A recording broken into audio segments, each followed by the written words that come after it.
भारत आजाद हुआ तब देवी देवताओं की जनसंख्या थी 33 करोड़ और हमारे भारत के बासिंदों की संख्या थी 30 करोड़। मैंने पहले भी बताया था कि हम चमड़ा उतारना भी जानते हैं और उसको जूता बनाना भी जानते हैं और वक्त आने पर वही जूता किसी के सर पर मारना भी जानते हैं। अरे मूंछों को हम ताव देते हैं लेकिन घाव कहीं और पड़ जाते हैं। और जब लोग बूंद बूंद पानी के लिए तरसते थे फिर भी भगवान नहीं बरसते थे। उस पानी को पिलाने और हमको पूरा अधिकार दिलाने वाले को ही भारत का संविधान कहते हैं। ये तिरंगा हमारी जान है और हम किसी को इजाजत नहीं देते कि वो इस तिरंगे का अपमान करे। ये तिरंगा सब जगह फहरेगा, कोई ऐसी जगह नहीं बचेगी मुल्क में जहां तिरंगा ना फहरे।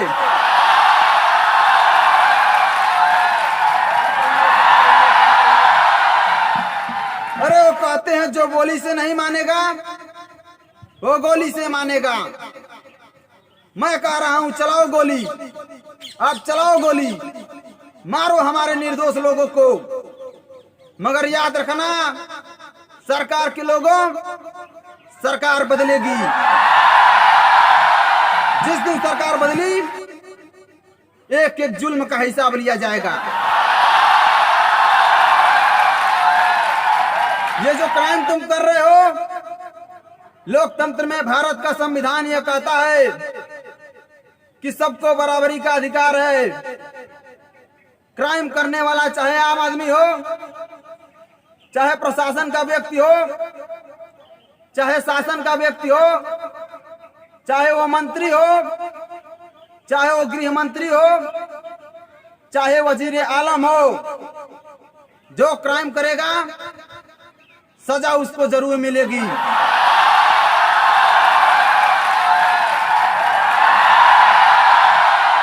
आज हो सकता है वो बच जाए, लेकिन जब कल बहुजनों का राज आएगा तो वह नहीं बचेगा। वादा करता हूं मैं अपने आवाम से।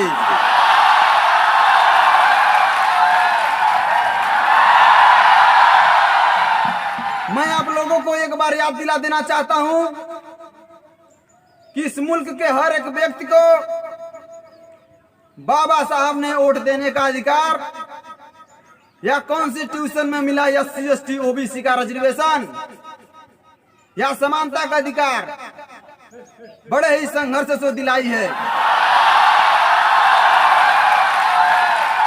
और मैं अपने लोगों से भी कह रहा हूं, जय जयकार करने से काम नहीं चलेगा। जय भीम का नारा महाराष्ट्र ने दिया, आज पूरी दुनिया में गूंज रही है।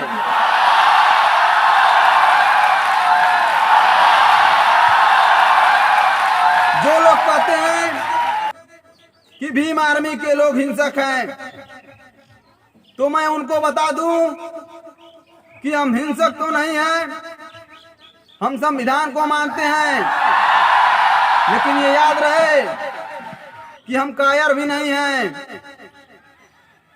हम अपने सम्मान की सुरक्षा करना भी जानते हैं। मैंने पहले भी बताया था कि हम चमड़ा उतारना भी जानते हैं और उसको जूता बनाना भी जानते हैं और वक्त आने पर वही जूता किसी के सर पर मारना भी जानते हैं।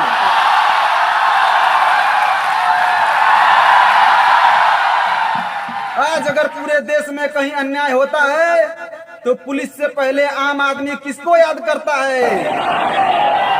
बताओ, भीम आर्मी को। और जिसकी पुलिस से भी उम्मीदें खत्म हो जाए वो किससे उम्मीद करता है? और जिसकी सरकार से भी उम्मीदें खत्म हो जाए वो किससे उम्मीद करता है? और ये मेरी ताकत नहीं है, इस मंच की ताकत नहीं है, ये ताकत है उन लोगों की जो अत्याचार होने पर सबसे पहले पहुंच जाते हैं। ना वो दिन देखते हैं, ना रात देखते हैं, ना धूप देखते हैं, ना बारिश देखते हैं, ना भूख देखते हैं, ना प्यास देखते हैं।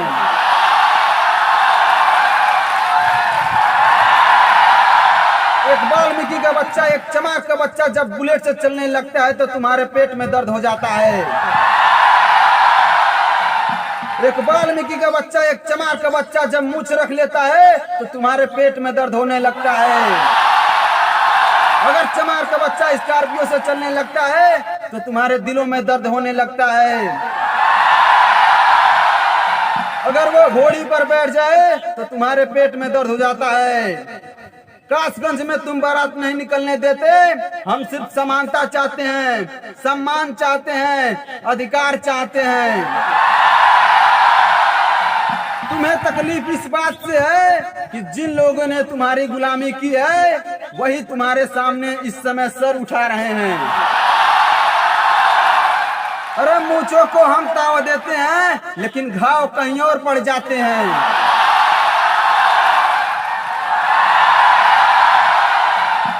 भारत आजाद हुआ तब देवी देवताओं की जनसंख्या थी 33 करोड़ और हमारे भारत के पासिंदों की संख्या थी 30 करोड़। यानी कुछ देवता सरप्लस थे, ज्यादा थे।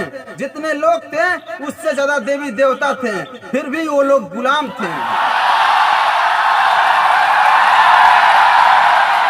मगर आज मैं दावे से कह सकता हूं कि उन 33 करोड़ देवताओं, गोड़ से गोलवरकर हेडगवार के वारिसों के तमाम लोगों के तराजू एक तरफ और हमारा अकेला नायक एक तरफ, डॉक्टर BR अम्बेडकर उन पर भारी पड़ता है।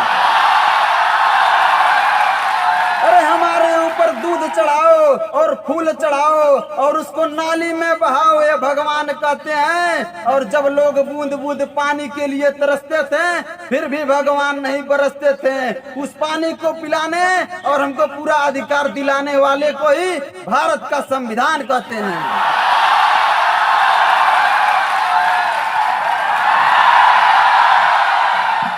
मैं आ रहा हूँ 18 तारीख को राजस्थान के जालौर जिले में इंद्र मेघवाल को न्याय दिलाने। जिसको रोकना है वो हमको रोक के दिखाए। अगर सचमुच भगवान है तो क्यों नहीं बचाने आता है? जब दलित समाज के और अन्य समाज के बहन बेटियों का रेप होता है, बलात्कार होता है, मर्डर होता है, तो क्यों नहीं बचाने आता है? क्यों नहीं बचाने आता है? वो हम लोगों से डरता है क्या? अगर भगवान है तो कहाँ है, किधर है? क्यों नहीं दिखाई देता है? क्यों हमसे छुप छुप कर रहता है?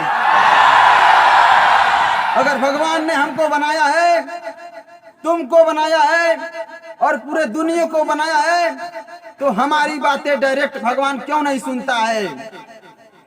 क्यों एक एजेंट बनाया है जो हमारी बातों को भगवान तक पहुंचाता है?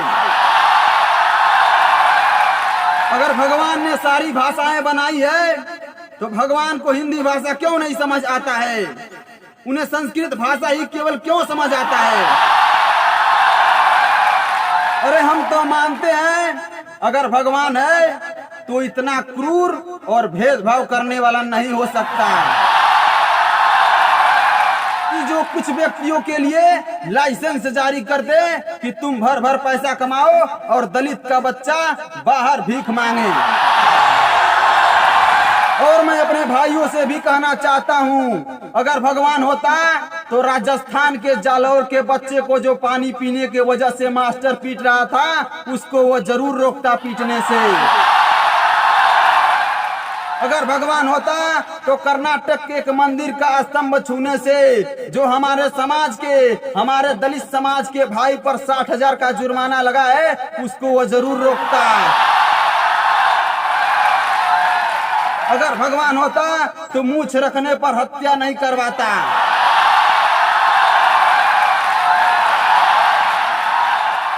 अरे मैं भगवान से पूछना चाहता हूँ कि इस भारत के पावन धरती पर 356 दिन बलात्कार होते हैं और नवरात्र के 9 दिन ही कैसे चमत्कार होते हैं।